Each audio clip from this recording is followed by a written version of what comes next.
In this video, I'm going to show you on how you can see the closed tasks in ClickUp. So, without further ado, let's begin.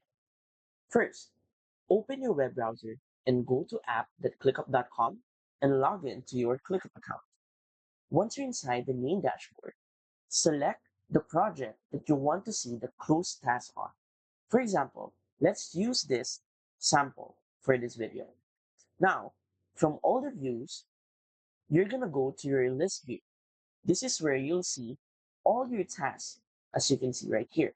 However, these are all the tasks that are still open. However, the video, we need to see the closed task. So to do that, simply hover your mouse right here until you see this close button like this, which shows by clicking on this, it will quickly show your finish or close task. So once you click on it, as you can see, there are three added tasks right here that you can see.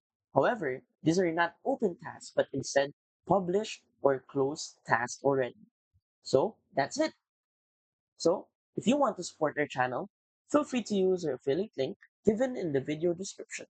Thanks for watching, and I will see you in my next video.